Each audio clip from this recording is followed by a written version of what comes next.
So hello guys, welcome back to my YouTube channel. I am back with a new video, and in today's video I will be sharing each and every detail of exams in first year of MBBS, and also I will share about what will happen if you fail in exam.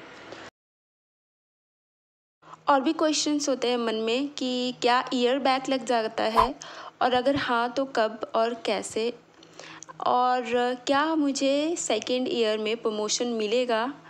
बहुत सारे questions होते हैं related to it, and how to avoid mistakes in your first year MBBS exam. So let's get into the video.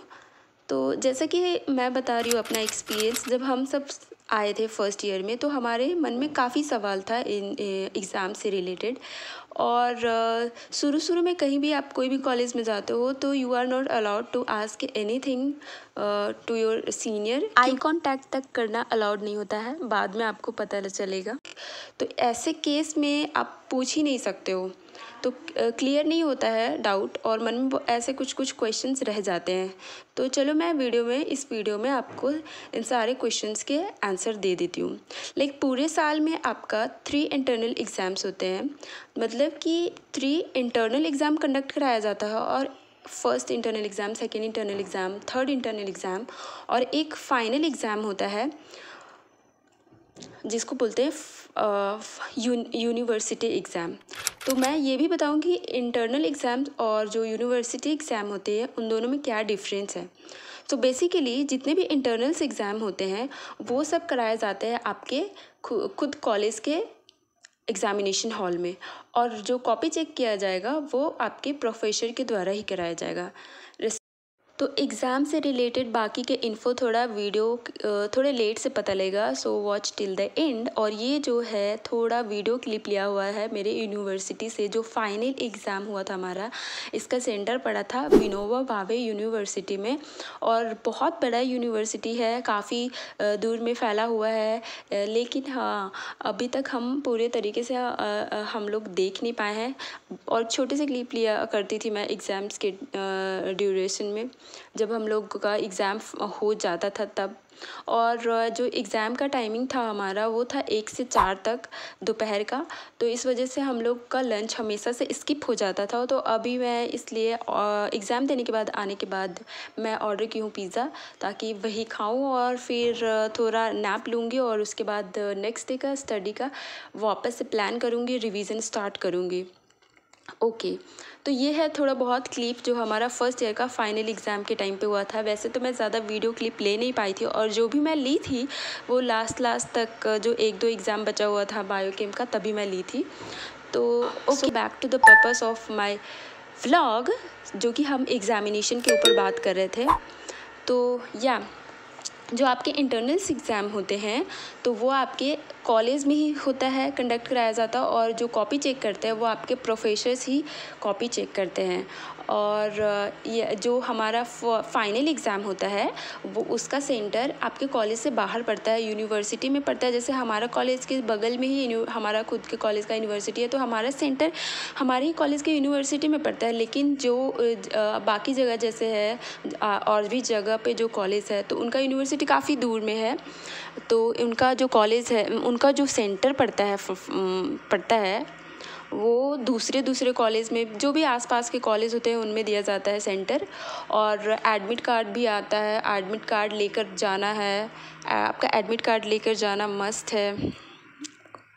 Okay, दूसरा जो difference ये है कि जब आपका इंटरनल एग्ज़ाम का कॉपी जो है वो आपके खुद के प्रोफेसर चेक करते हैं, लेकिन जो यूनिवर्सिटी एग्ज़ाम का जो कॉपी चेक होता है वो हमारे कॉलेज के प्रोफेसर चेक नहीं करते हैं, वो दूसरे कॉलेज में जाता है और वहाँ के प्रोफेसर चेक करते हैं।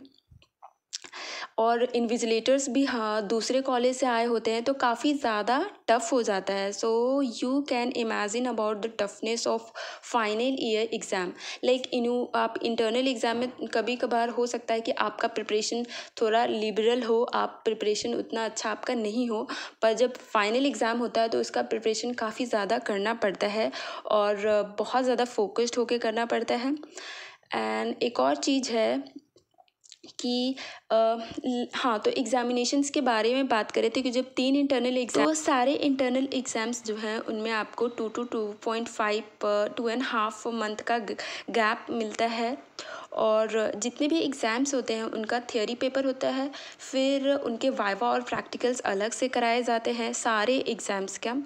और प्रैक्टिकल और क्लासेस अटेंड करना बहुत ज़्यादा ज़रूरी है जब आपका क्लास चल रहा होता है। You are not suppose to bunk classes, because हर एक दिन आप कुछ नया सीखते हो। और स्पेशली प्रैक्टिकल्स को बिल्कुल भी नहीं मतलब स्किप करना है, क्योंकि जब तक आप सामने से खुद परफॉर्म नहीं करोगे, उसका प्रैक्टिस नहीं हुआ रहेगा, तब तक आप मेन एग्ज़ाम होता है उस दिन आप परफॉर्म नहीं कर पाते हो।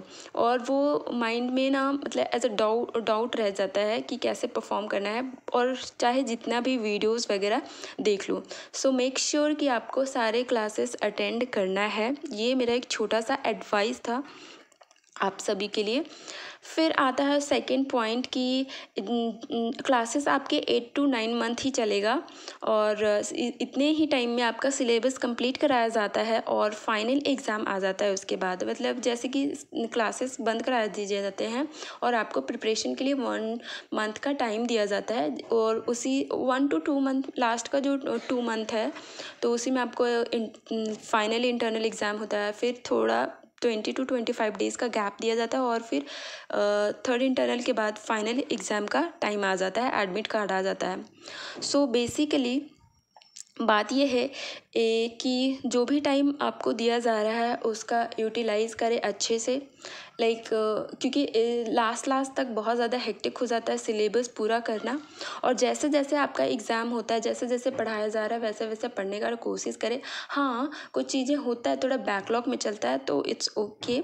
इतना ज़्यादा पैनिक नहीं होना है, ज़्यादा टेंशन नहीं लेना है। धीरे धीरे जो चीज़ जब समझ में आता है समझने का कोशिश करें। ज़्यादा से ज़्यादा लोगों से डिस्कस करके पढ़ाई करने का ट्राई करें। तो ये है एग्ज़ामिनेशन के बारे में कि ये सब थोड़े थोड़े छोटे छोटे से टिप्स भी मैं शेयर करती जा रही हूँ साथ में। तो वही है कि जो फाइनल एग्ज़ाम होता है और जो इंटरनल एग्ज़ाम होता है उसमें काफ़ी ज़्यादा फ़र्क होता है, काफ़ी ज़्यादा डिफरेंस है। एक और चीज़ है गाइस कि क्या अगर फेल हो जाता है कोई इंसान किसी एग्ज़ाम में, तो उसका ईयर बैक लगता है क्या? तो बिल्कुल इसका आंसर ये है कि अगर आप फेल हो जाते हो, तो जैसे इंटरनल एग्ज़ाम में, दूसरी बात है कि क्या आप अगर फेल हो जाते हो तो आपको दूसरा चांस दिया जाता है या फिर आपका ईयर बैक लग जाता है। तो बेसिकली जब आप इंटरनल एग्ज़ाम में फ़ेल होते हो तो आपका एक और चांस दिया जाता है, और जिसको जो कि कॉलेज में ही कंडक्ट कराया जाएगा, रिमीडियन एग्ज़ाम बोलते हैं। और जब फर्स्ट ईयर का फाइनल एग्ज़ाम में फ़ेल करते हो तब आपको वापस से एक चांस दिया जाता है, और अगर उसमें फ़ेल करते हो तो फिर आपको थोड़ा वेट करना पड़ेगा और जूनियर के साथ ही एग्ज़ाम देना पड़ेगा। अगर तब भी फ़ेल हो जाते हो तब डेफिनेटली आपका ईयर बैक लगेगा, बट साथ में आपको आगे का भी जो सेकेंड ईयर है उसका भी स्टडी कंटिन्यू करना पड़ता है। तो बस यही है। और एग्ज़ाम में जो इंटरनल एग्ज़ाम का जब भी जो रिमीडियन एग्ज़ाम होता है उसमें पास होने का चांस ज़्यादा होता है, बट जब फाइनल एग्ज़ाम में आप अगर रिस्क लेते हो फेल होने का, तो फिर वो बहुत बड़ा रिस्क है। तो क्योंकि उसमें आपको ईयर बैक लगने का चांसेस होता है, सेकेंड ईयर ख़राब हो जाता है, टाइम मैनेज नहीं हो पाता है, इसलिए मेक श्योर पढ़ाई। हाँ, मैं एकदम से फोकस्ड होकर पढ़ाई करने को नहीं बोलूँगी, क्योंकि टाइम लगता है सेटल डाउन होने में।